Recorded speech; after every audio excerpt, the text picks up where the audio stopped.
네, 우리 스갈에서 강해를 계속해서 이어져 가고 있습니다. 오늘은 겸손의 왕 예수라는 제목으로 말씀을 함께 나누기를 원합니다. 오늘 말씀은 스가랴의 또 예언의 말씀이 됩니다. 앞으로 되어질 일들에 대해서 스가랴 선지자가 들려주고 있죠. 그런데 이 예언이 언제 성취가 되느냐? 스가랴 선지자가 말씀을 선포한 이후에 150년이 지난 이후 정확하게 성취가 됩니다.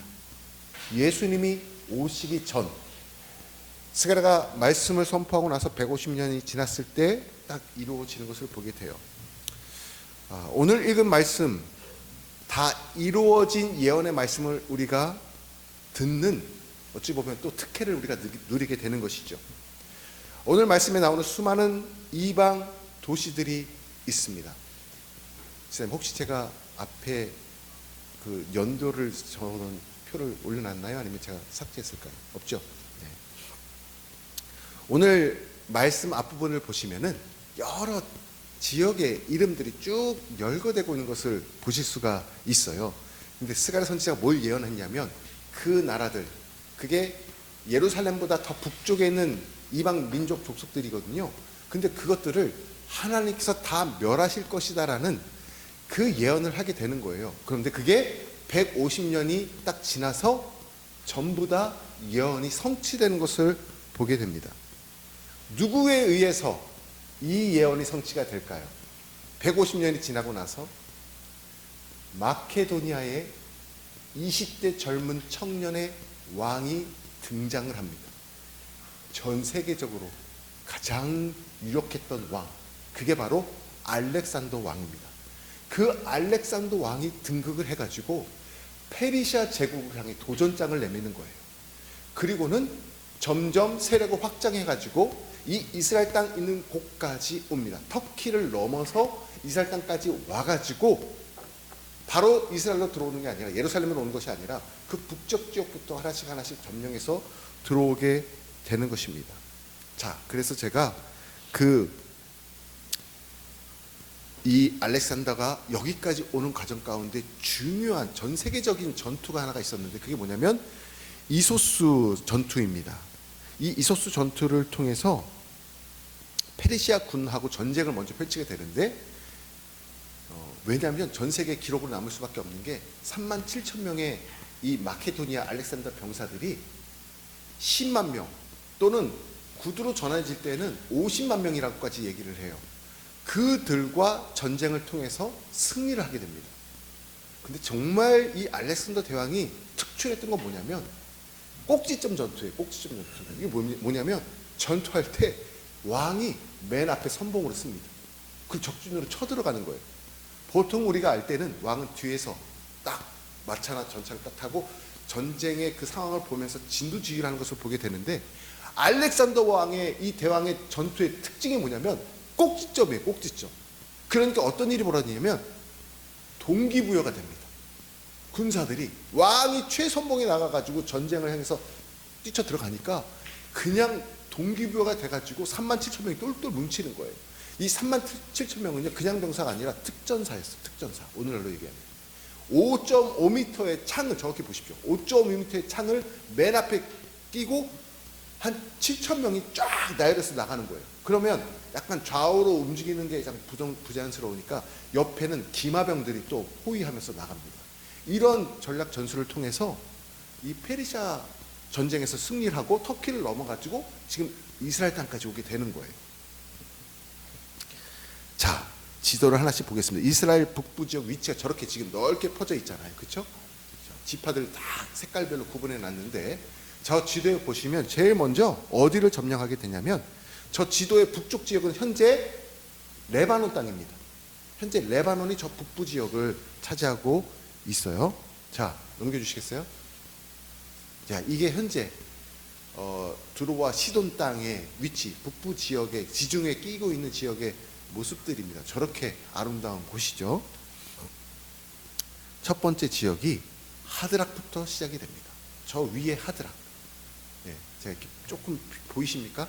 하드락, 저기서부터 점령을 시작해. 그 다음엔 어디로 가냐면 다메섹으로 갑니다. 다메섹으로 내려와서 점령을 합니다. 그 다음엔 하마스로 갑니다. 하마스로 잠깐 올라갔죠. 그 다음에 많이 들어보셨을 거예요. 두로와 시돈, 두로와 시돈, 두로와 시돈. 자, 두로와 시돈, 지중해 첩경지 두로와 시돈을 점령하고요. 그 다음에는 아수글론, 남쪽으로 내려옵니다. 아수글론, 그 다음에 에그론, 그 다음에 가사가 지금 오늘날 전쟁이 터지고 있는 가자지구입니다.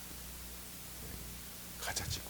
완전히 그냥 큰 담으로 다 담벼락으로 감싸가지고 꼼짝 못하게 만들었죠.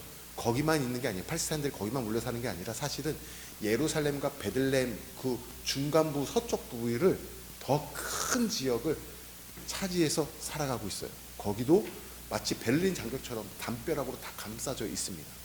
예루살렘이 동예루살렘, 서예루살렘 나눠져 있어가지고 반은 기독교, 반은 이슬람이 차지하고 있는 거예요. 베들레헴은 팔레스타인 접경지입니다. 그러니까 거기 들어가려면 그 담벼락을 국경선을 넘어서 들어가가지고 베들레헴 그 교회를 보고 다시 나와야 되는 거죠. 그러니까 지금 굉장히 좀 위험한 상황인 것입니다. 정말 이 전쟁이 빨리 종식될 수 있기를 우리 같이 기도해야 합니다. 저 가자지구를 침범을 했고요, 점령을 했고요. 그 다음 마지막으로 아스돗입니다. 아스돗.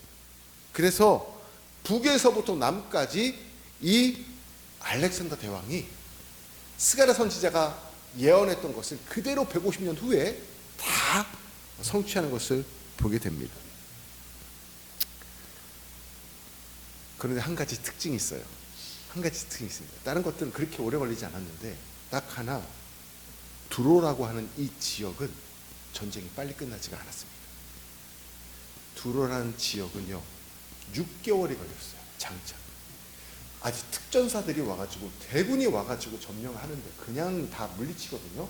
그런데 두로는 왜 6개월이 걸렸느냐? 오늘 자막 3절을 한번 보십시오. 자, 3절을 같이 한번 읽어보겠습니다. 시작. 두로는 자기를 위하여 요새를 건축하며 은을 티끌같이 금을 거리에 진흙같이 쌓았도다. 자, 여기에 제가 빨간색으로 표시했죠. 두로는 어떻게 했대요? 요새를 세웠다는 거예요. 어마어마한 규모의 성벽을 딱 갖춘 거예요. 그리고 거기다 심지어 부유했어요.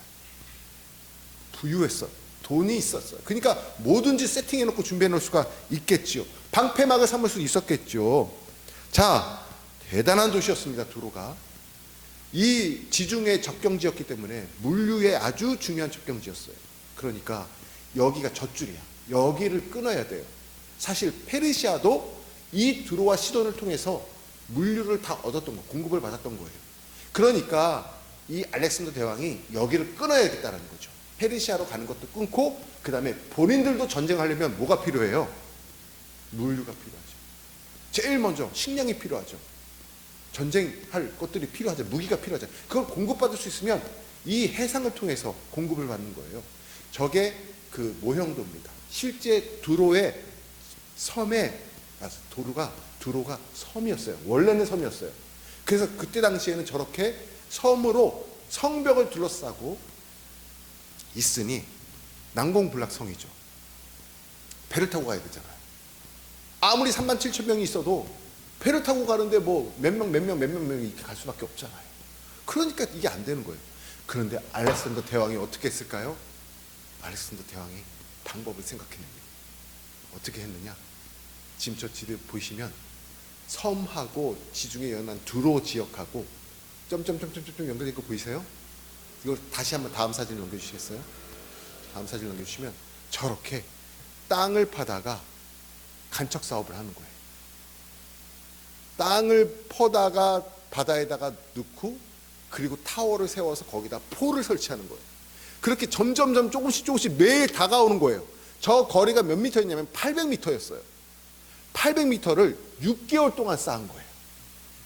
그러니까 두로에 있는 사람들이 점점 다가오고 있고 포에 막 이제 포가 날아오기 시작하니까 마음이 어땠을까요? 아무리 부유하고 아무리 성벽을 쌓고 있고 난공불락이라고 자신했어도 알렉산더 대왕이 쳐들어오고 있으니 마음에 두려움이 엄습했겠죠. 요새라는 말이 딱 어울리는 저 성이었지만 알렉산더 대왕이 저렇게 쳐들어오는 것을 보게 됩니다. 자, 그래 지금은 어떻게 됐을까요? 보십시오. 지금은 그 간척 사업을 해가지고 아예 그냥 뚝방길이 생겨버린 거잖아요. 마치 시와 방주제처럼. 우리가 지난번 여름에 대부도로 수련회 갈 때 시와 방주제 다리를 건너가지 않았습니까? 다리가 아니죠. 육지를 만들어 놓은 거잖아요. 그런 것처럼 저렇게 두로의 섬을 그 지중해 연안과 연결해 버리니까 거기에 그 간척지에 부유물들이 쌓이기 시작하는 거예요. 부유물들이 쌓이고 시간이 흐르다가 지금은 저렇게 아예 섬이 사라져 버린 거예요. 그리고 지금 아까 보셨던 그 풍경처럼 그런 관광지 겸 또 무역업을 하는 항구가 된 것입니다. 이 두로를 알렉산더 대왕이 6개월에 걸쳐서 점령을 한 것을 보게 됩니다. 여기에 포인트가 하나가 있어요. 그들이 무엇을 외쳤을까요? 그들이 어떤 생각을 갖고 있었을까요? 두로 사람들이 우리는 다 가졌다라는 거예요. 우리는 아쉬울 게 없다라는 거예요. 한번 쳐들어 바라는 거예요. 우리는 난공불락이라는 것입니다. 그래서 성경에 아까 읽었던 3절 말씀에 그렇게 굳이 안 넣어도 되는 것을 하나님께서는 삽입을 하셔서 우리에게 그 상황들을 들려주고 있는 거예요. 내가 최고고 나는 다 가졌고 나는 부유하다, 나는 권력이 있다, 나는 힘이 있다, 다 막아낼 수 있다. 자신감에 충만함. 어찌나 교만한지 모르겠습니다. 그런 모습들을 보여주고 있어요. 그런 두로가 어떻게 됐습니까? 무너져 내렸다라는 거예요. 망했다라는 것입니다. 4절을 다시 한번 보십시오. 4절. 주께서 그를 정복하시며 그의 권세를 바다에 쳐 넣으시리니 그가 불에 삼켜질지라. 저 예언의 말씀 그대로 성취가 된 것입니다. 여러분, 아무리 돈이 많아서 진흙같이 쌓아놓는다 할지라도, 은과 금을 쌓아놓는다 할지라도 하나님의 심판은 절대 피할 수 없음을 기억하시기를 바랍니다. 어쩔 때 심판이 임합니까? 우리가 죄 가운데 있을 때, 특별히 죄 가운데 있을 때, 특별히 교만할 때입니다. 우리가 교만하면 두로와 별반 다를 게 없는 거예요. 아니, 우리가 두로와 같은 사람이 되는 거예요. 두로와 같은 이방 민족이 되는 것입니다. 그러면 하나님께서는 그것을 그냥 두지 않으시고 정복하신다는 거예요. 멸하신다라는 것입니다. 오늘 말씀을 통해서 우리가 그것을 깨닫게 되는 거예요. 아무리 경제력이 있고 군사력이 있고 권력이 있고 명예력이 있고 내가 높은 지위에 있고 승승장구가 있고 나의 경력이 이만큼 쌓여 있어도 내가 교만하면 아무 소용이 없는 거예요. 하나님께서 심판하시겠다는 것입니다. 우리가 좋은 대학 나왔다고 결코 자랑해서도 안 됩니다. 좋은 직장 다니고 있어서 결코 자랑해서도 안 됩니다. 우리 교회가 이렇게 미약하지만 무언가 작은 일이 잘 되었다라고 해서 우리가 들떠서도 안 되는 거예요. 우리 교회에 부설기관으로 바움성품연구소 사역이 있습니다. 그래서 성경적 성교육 사역을 지금 다음 세대들에게, 부모 세대들에게 전하고 있습니다. 학교를 출강하고 있고 시와 협력해서 MOU를 맺고 이런 사역들이 진행되고 있어요. 그런데 순간순간 우리가 잘하고 있구나, 높아질 때가 있더라고요. 저 자신부터 그렇습니다. 그러면 하나님께서 멸하신다라는 거예요. 죄를 싫어하시고 교만을 싫어하시는데 그럴 때가 있다라는 것입니다. 그럴 때 방법이 있어요. 어떻게 해야 될까요? 우리가 내가 조금 높아지려고 할 때, 내가 죄 가운데 있으려고 할 때 어떻게 해야 될까요? 방법 딱 하나 있습니다. 그건 뭐냐면 두로와 같은 상황에 놓였을 때, 그래서 하나님의 심판에 점점 다가가고 있을 때 딱 하나예요. 백기를 들고 투항하는 것입니다. 백기를 들어야 돼요. 하나님, 제가 잘못했습니다. 하나님 편으로 제가 들어가겠습니다. 투항하는 거예요. 그러면 삽니다. 그렇지 못할 때가 많아. 그럼에도 불구하고 그렇지 못할 때가 많이 있어요. 나의 잘됨이 나의 것인 것처럼 여겨지는 거예요. 오직 한 길입니다. 내가 백기를 들고 하나님 편에 서겠다는, 두로 편이 아니라 하나님 편에 서겠다고 백기를 들고, 하나님, 제가 교만했습니다, 제가 잘못했습니다, 저를 용서해 주세요라고 투항하면 우리가 살 수 있다라는 거예요. 우리가 죄 앞에 서 있을 때 두로와 같이 되지 말고 하나님 앞에 백기를 들고 소망하는 사랑하는 성도님들 되시기를 주님의 이름으로 축원합니다. 우리 9절 말씀을 한번 보시길 바랍니다. 9절 말씀이에요. 또 다른 포인트죠. 우리 다 같이 한번 읽어볼까요? 9절 시작. 시온에 따라 크게 기뻐할지어다. 예루살렘의 땅아 즐거이 부를지어다. 보라, 내 왕이 내게 임하시나니 그는 공의로우시며 구원을 베푸시며 겸손하여서 나귀를 타시나니 나귀의 작은 것 곧 나귀 새끼니라. 아멘. 너무나 유명한 말씀이죠. 저 뒤에 부분 빨간 글씨, 예수님은 겸손하셔서 나귀 새끼를 타신다는 것이 강조되고 있는데, 사실 우리가 놓치지 말아야 할 부분도 있어요. 그게 뭐냐면 중간에 있는 빨간 글씨입니다. 뭐죠? 같이 한번 읽어볼까요? 중간에 빨간 글씨 시작. 나귀를 타시는 그분이 누구시라고요? 왕이시라는 거예요. 왕 중에 왕이신 예수 그리스도께서 이 땅 가운데 임하셨는데, 그 왕 되신 그분이 작고 작은 나귀 새끼를 타신다는 거예요. 겸손하여서 나귀 새끼를 타시는 그분을 우리는 기억하지만, 그 앞에 왕 중에 왕이 되시는 그분이 이 땅 가운데 오셔서 우리를 위하여 겸손히 어린 나귀를 타신다는 것을 동시에 우리는 기억해야 된다는 것입니다.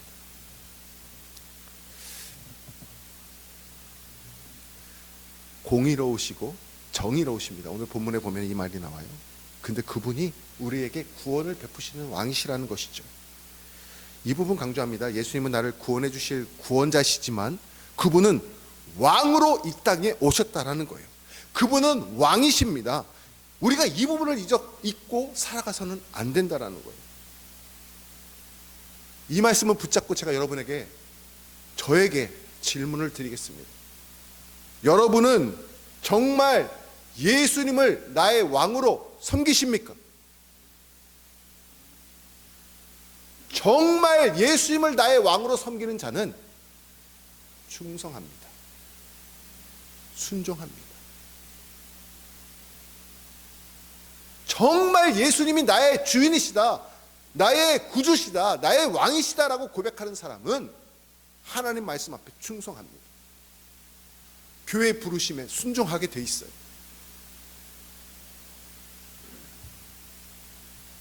말로는 우리가 왕이라고 고백을 할 수 있습니다. 그런데 사실 그분을 왕으로 섬기지 않는 것을 보게 됩니다. 그분의 능력으로 그분이 나를 섬겨주시기를 원할 때가 더 많아요. 교회 다니다가 아픈 일이 있었어요, 상처받았어요 하고 해서 이렇게 떠나는 분들, 우리 교회는 없지만 제가 전에 사역했던 교회도 있었습니다. 이렇게 말하는 분들이 있어요. 내가 기도했는데 하나님이 오랫동안 기도했는데도 안 들어주신다라는 거예요. 내 소원이 있는데, 내 소원을 하나님께 말씀을 드렸는데 그 소원을 좀 들어주신 것을 내가 경험하고 싶은데 안 해주신다라는 것입니다. 예수님이 왕이고 예수님의 뜻을 이루기 위해서 우리가 이 땅 가운데서 부르심을 받았고 쓰임을 받는 것인데, 이 하나님의 뜻은 관심이 없고 내 뜻이 하나님의 도움으로 채움받기를 원하고 있는 거예요. 내가 좋은 대학 가는 거 중요합니다. 내가 성공하는 것, 내가 직장에 취업하는 것, 내 질병이 나음을 입는 것, 필요한 기도이죠. 그러나 자칫 잘못하면 그것이 내 중심의 기도가 될 수 있다라는 거예요. 그렇다 보면 무엇을 놓치느냐? 왕 대신 예수님을 내가 놓치고 살아가는 거예요. 오늘 설교가 좀 들으시기에 불편할 수도 있습니다. 그런데 제가 전할 수밖에 없어요. 왜냐하면 이게 하나님의 진리의 말씀이기 때문에 그렇습니다. 예수님이 주인이십니다. 예수님이 왕이 되십니다. 우리가 그분의 백성이에요. 그분에게 순종하는 것입니다. 그분의 뜻을 따르는 것입니다. 그분의 뜻을 이루어 드리기 위해서 우리가 부르심을 입었고 이렇게 공동체를 이루어가는 것입니다. 여러분, 사사기 잘 아시잖아요, 그렇죠? 사사기를 읽다 보면은 그 시대의 특징이 왕이 없다라는 거예요. 그 사사시대 사람들은 왕이 없으니까 왕을 세워달라고 간청합니다. 간청을 하는 것까지 좋은데 거기서 그치지 않고 자기 소견에 오른 대로 각자 다 살아가는 거예요. 각자 도생하는 거예요. 정확히 말하면 왕이 왜 없었습니까? 왕이 사사시대에도 있었습니다. 하나님이 왕이십니다. 왕으로 함께 하셨어요. 근데 그들이 하나님을 왕으로 인정하지 않는 거죠. 그게 사실이죠. 그러니까 마음대로 사는 거예요. 그리고 그들의 끝은 비극 아니겠습니까? 눈여겨볼 곳이 있는데 사사기가 펼쳐지는 그 지역의 배경이 어디입니까? 가나안 땅이었어요. 가나안 땅. 그 땅은 어떤 땅이라고 불렸습니까? 약속의 땅이래요. 그 땅은 어떤 땅입니까? 젖과 꿀이 흐르는 땅이래요. 구원의 땅이라고 말을 합니다. 그런데 그 땅에 들어가고 싶어서 그렇게 몸부림쳤는데 그 땅에 들어와 있잖아요. 약속의 땅에 들어와 있잖아요. 구원의 땅에 들어와 있잖아요. 그런데 하나님을 왕으로 인정하지 않는 거예요. 출애굽은 어떤 스토리입니까? 광야에서 가나안 땅을 가고자 그렇게 몸부림친 거 아닙니까? 40년 동안 그 여정이 왕으로 인정하면서 하나님을 쫓았어요. 그때는 오히려 불순종하긴 했지만, 그러나 가나안 땅에 들어와서는 정작 하나님을 왕으로 인정하지 못하는 것을 우리가 보게 되는 거예요. 언제 우리 마음 가운데 기쁨과 평안이 넘칠까요? 약속의 땅에 들어간다고 기쁨과 평안이 저절로 오는 게 아니더라고요. 언제 우리 마음에 기쁨과 평안이 있는가? 언제 우리 가정이 평안한가? 하나님을 왕으로 모시는 가정이 평안한 줄 믿습니다. 하나님을 왕으로 구주로 모시는 성도님이 마음에 기쁨이 있어요. 교회 다녀도 예수님을 내 삶의 왕으로 모시지 않으면 내 삶에 기쁨이 없습니다. 신앙생활이 왜 기쁘지 않은가요? 신앙생활이 왜 기쁘지 않은가요? 내가 왕이기 때문에 그렇습니다. 내가 왕이기 때문에 내가 원하는 대로 하려고 하고, 내가 예수님을 필요할 때 마치 알라딘의 램프처럼 몇 번 비비면 짠 하고 나타나가지고 내가 기도한 거 짠 하고 들어주고 사라지는 그런 존재로 여기기 때문에 그렇습니다. 그분이 나의 주인임을 알고 내가 그분의 뜻을 이루어 드리려고 하면 한순간이라고 할지라도, 아니 삶의 한 절이라 할지라도 우리는 마음의 기쁨과 평안을 누리며 살아갈 수 있다는 것입니다. 내 삶에 하나님의 통치가 이루어지는 은혜가 있기를 축복합니다. 왕 되신 주님께 충성하시기 바랍니다. 왕 되신 주님께 순종하시기를 바랍니다. 팀 켈러 목사님께서 쓰신 고통에 답하다라는 책에 보면 이런 구절이 내용이 있어요. 팀 켈러 목사님의 아들 8살 됐을 때 아빠한테 이렇게 질문을 한 거예요. 아빠가 시키는 대로 좀 할게요. 그 대신 아빠는 왜 나한테 이런 걸 시키는지 저한테 그 이유를 설명해 주세요 라고 8살짜리가 이야기했다라는 거예요. 그때 팀 켈러 목사님이 이렇게 얘기를 했다고 합니다. 네가 설득이 되고 납득이 돼야만 아빠 말을 듣겠다고 한다면 아들아, 그거는 순종이 아니고 동의란다. 순종이 아니고 동의란다. 나한테 동의를 구하려고 하지 말고 아빠 말에 순종하는 아들이 되렴. 이렇게 얘기를 해줬다고 해요. 예수님이 진짜 우리의 왕이신가? 그렇다면 우리는 구차한 설명이 따로 필요 없어요. 하나님이 나의 왕이시면 우리는 충성합니다. 우리는 순종하게 되어 있어요. 주님 말씀하시면 예 주님 하게 되는 거죠. 아니 납득이 안 되면 하지 않겠어요. 그건 왕으로 섬기는 백성의 모습이 아니겠죠. 우리가 주님을 왕으로 섬기기를 원합니다. 왜 그 명령을 주셨는지 우리가 언제 알게 될까요? 왜 이렇게 하나님께서는 이런 말씀을 우리에게 들려주시는지 언제 알게 될까요? 충성하면, 순종을 하면 알게 되는 것입니다. 그 다음 그분이 왕이신데 예수님께서는 지금 왕으로 오셨는데 뒤에 부분에 겸손의 왕이라고 말씀하시잖아요. 겸손으로 나귀를 타고 오셨다고 말씀하시잖아요. 이것도 참 아이러니합니다. 그렇죠? 왕으로 오셨는데 겸손하셔서 어린 나귀를 타신다. 보통 왕하면 백마를 타지 않겠습니까? 이거 보시는 것처럼 백마를 타셔야 될 분이신데, 왕이신데 그 오른쪽에 있는 볼품없는, 저 작고 볼품없는 나귀를 타신다? 진짜 아이러니한 것 같고 어울리지가 않습니다. 그런데 그 이유는 무엇이냐면 왕으로 오신 예수님의 성품 때문에 그런 거예요. 예수님의 성품은 어떤 성품이시냐? 겸손하신 분이세요. 겸손하신 분. 이게 사실 우리에게 참 충격이에요. 충격. 왕이 겸손하시다. 여러분, 이게 사실 어울릴 것 같습니까? 한번 잘 생각해 보십시오. 대통령이 겸손하다. 참 들어보기 힘든 얘기예요. 우리나라 1대, 2대, 3대 그룹의 총수가 겸손하다. 들어본 적이 없는 것 같아요. 아니, 작은 것만 해도 막 우리가 이렇게 높아지려고 하는데 얼마나 우리 마음 가운데 그런 게 있겠습니까? 그런데 왕 중에 왕으로 오신 예수님은 겸손하셔서 작은 어린 나귀를 타신다라고 말씀하고 있는 것이 정말 충격적입니다. 예수님이 어느 지역에서 태어나셨죠? 베들레헴입니다. 베들레헴.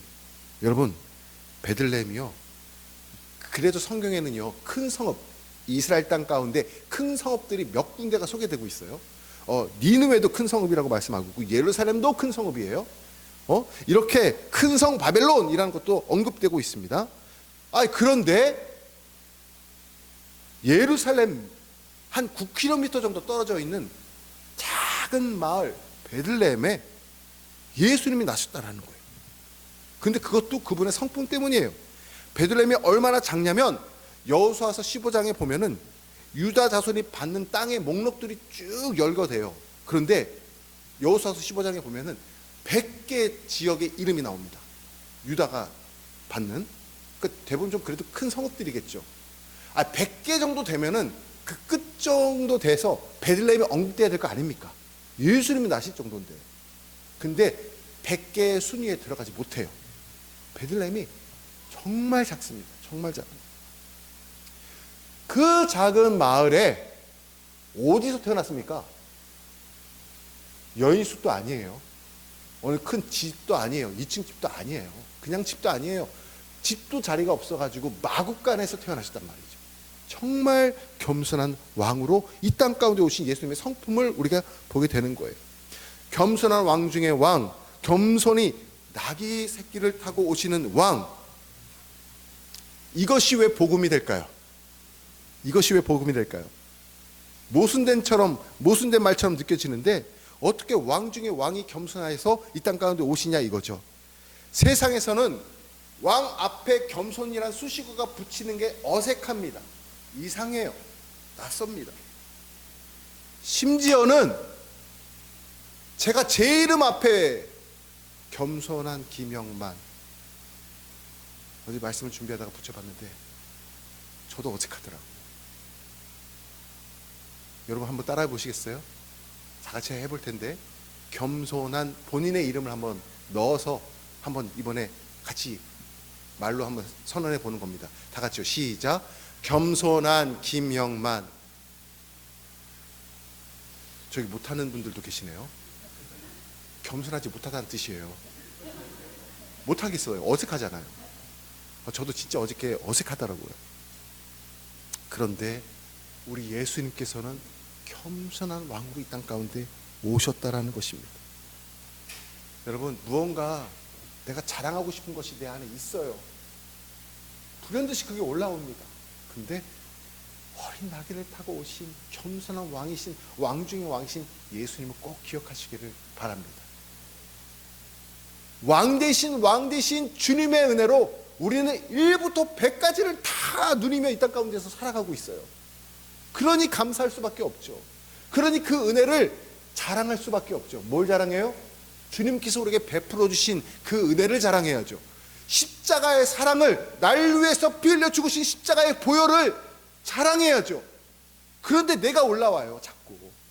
그것을 누르고 우리 주님을 높이고 주님을 자랑하고 그 은혜를 증거하는 우리가 되기를 간절히 소망합니다. 나를 지켜 세울 명분이 이제 뚝뚝뚝 떨어져 나가는 우리 바움교회 성도님 되시기를 바랍니다. 은혜 외에 내세울 게 없음을 고백하면서 오늘도 내일도 이번 한 주간도 앞으로의 삶 가운데 오직 주님의 은혜만, 십자가의 사랑만 증거하고 높여드리는 저와 여러분 되시기를 주님의 이름으로 축원합니다. 오늘 주신 말씀 붙잡고 기도하겠습니다.